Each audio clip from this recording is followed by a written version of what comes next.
Welcome back. There are plenty of stocks to focus on this morning, so let's get straight to it. First up, I'm looking at Tata Motors and going with green on that because the Q2 update that the company posted was very strong for Jaguar Land Rover. Both the wholesale and the retail numbers have grown at a fast pace. So there is a retail growth of 21%, a wholesale growth of 29% that we're looking at for Tata Motors. More importantly, the balance sheet continues to be very strong. So they have guided for a free cash flow of £300 million for this particular quarter. That's Q2.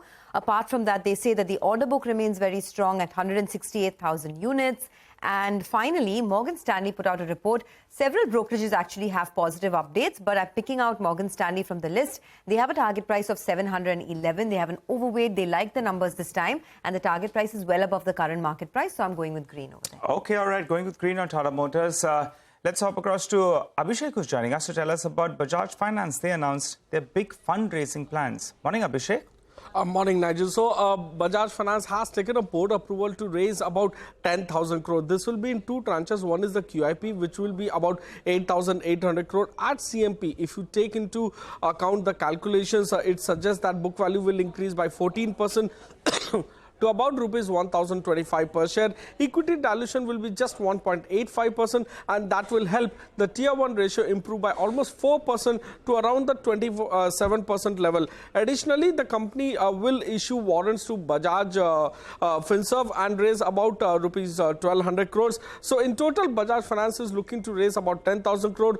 Post this 10,000 crore, book value will increase by close to 16% to 1,042 per share. Equity dilution is of 2.1%, and Tier 1 ratio that will increase by almost 27.5%. So when lenders do raise money, it's for two reasons, either for growth or provisions, which we will have to wait and watch. Back to you.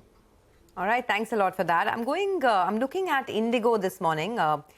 The stock was up almost 4% yesterday, but there is news flow that after ATF prices have gone up so much, what Interglobe Aviation has done is introduced a fuel charge to consumers.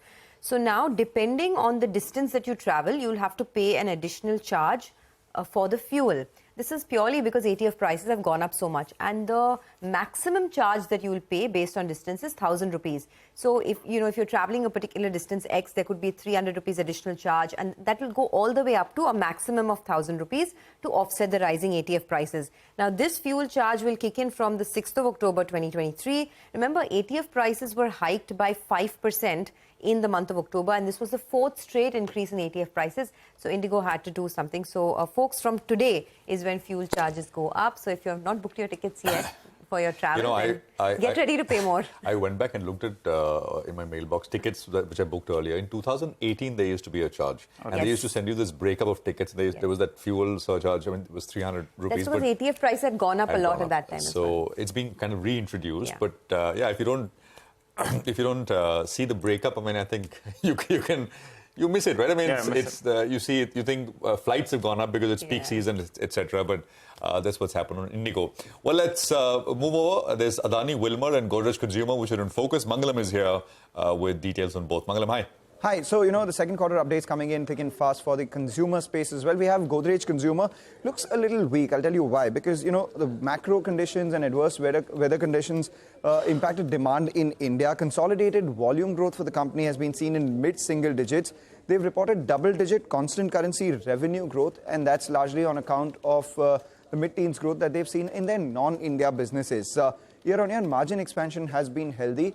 What the street does not like is mid-single-digit volume growth, largely because the previous quarter saw 12% volume growth on a similar basis or a similar base, growing, mid-single-digit in home care volumes and personal care volumes growing in low single-digit is something that the street would be a little worried about. See mild red in Godrej Consumer because the green part is Indonesia and all the other verticals are doing well. Okay, all right, Mangalam, thanks for that. Let's hop across to Sudarshan. He's here to tell us about PB Fintech. There's a large trade expected out there. Morning, Sudarshan. Morning, Nigel. Yes, Policy Bazaar, which is listed as PB Fintech, is likely to see block deals of more than 2.5% equity today. The term sheet that CNBC-TV18 has an access to indicates that SoftBank, which currently holds 4.39% stake, may reduce its holding to less than 2% by selling shares of almost 880 crore. The price range for today's share sale is likely to be in the range of 752 to 767 per share, which at the lower band of 752 will be at a discount of 2% to yesterday's closing price. The last time SoftBank sold shares of PB Fintech was in December 2022 when it sold 5.1% equity to raise 1,045 crore at a price of rupees 455 per share. Since then, PB Fintech stock has been up 70%.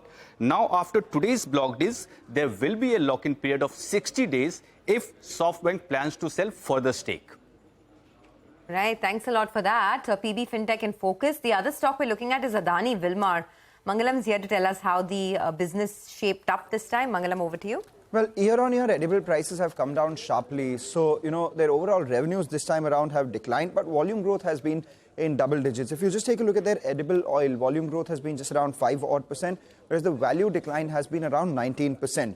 Volume drivers this time around have been their food and FMCG business, which have grown at 18% volumes and 25% in revenues. And we've seen rural sales grow faster for Adani Wilmar, unlike all the other FMCG peers, and that's largely because they've increased their distribution out there. The stock is down around 55% from the highs. See a very mild green on that counter. Though for them, the bigger story would be any sort of corporate action taking place with regards to the promoters at some point in time. So that's something that the street will be watching out for too. Okay, well, the other stock we're looking at, Mangalam, is Nykaa and Kalan Jewellers. How are the updates this time? Well, Kalan Jewellers has been extremely strong, 32% sort of jewellery growth coming in the India business. And this, remember, was a seasonally weak quarter, largely because of the presence of Adhik Maas. And despite that, the company's India business has shown a fair amount of growth. They've opened 13 new stores, and they're likely to open around 33 more stores in India over the next couple of months before Diwali itself. Middle East saw a bit of weakness, but that accounts for just 14% of their sales. So a 4% growth there should not worry the street. The stock has been higher by around 85% this year itself. So see it continue to gain in today's trading session as well. The other one, Nykaa, is showing signs of recovery. If you just take a look at it, their beauty and personal care business has seen a revenue growth of around 20%. Fashion, despite muted sentiment, has seen a growth in early 30s. And as a result of which their overall net sales value has grown in mid-20s, not particularly bad, given the stock price correction and, the outlook for the second half being a lot better. All right, Mangalam, thanks very much for that. Next is Ujjivan Small Finance Bank and Angel One. Abhishek is here with updates on both. Abhishek, morning. Morning, Prashant. So to start with Ujjivan Small Finance Bank, there has been robust deposit traction and AUM growth is also pretty strong. So to talk about deposits, they are up 42.8% YOY and about 9.3% quarter on quarter. The CASA ratio has dipped a bit on a sequential basis to 24.05% when compared to 24.6% in the previous quarter. Disbursals are up 18% YOY and about 8.8% quarter on quarter, which has meant that the loan growth is pretty strong at 27% YOY and about 5% sequentially. Asset quality has improved. Gross NPA ratio is down to 2.2% when compared to 2.4% in the previous quarter. Angel One growth has been steady over there in Q2. Client base has grown by 13.3% quarter on quarter. Number of orders is up 36% quarter on quarter. Gross client acquisition is up almost 60% on a sequential basis. So overall, average daily turnover is up 30% quarter on quarter, and their market share that in equity has improved by 170 basis points. Back to you. All right, thanks a lot for that. Well, here's a quick recap of our top stocks with positive news flow. There's Tata Motors, Bajaj Finance, Interglobe Aviation, Adani Wilmar, Kalan Jewellers, Nykaa, PB Fintech, Ujjivan Small Finance Bank and Angel One, while Godrej Consumers is the only stock on our radar with a negative news flow. Let's take a quick break on that note. On the other side of the break, many questions to ask Ajay Bodke, who will join in for a fundamental stock analysis. Stay tuned.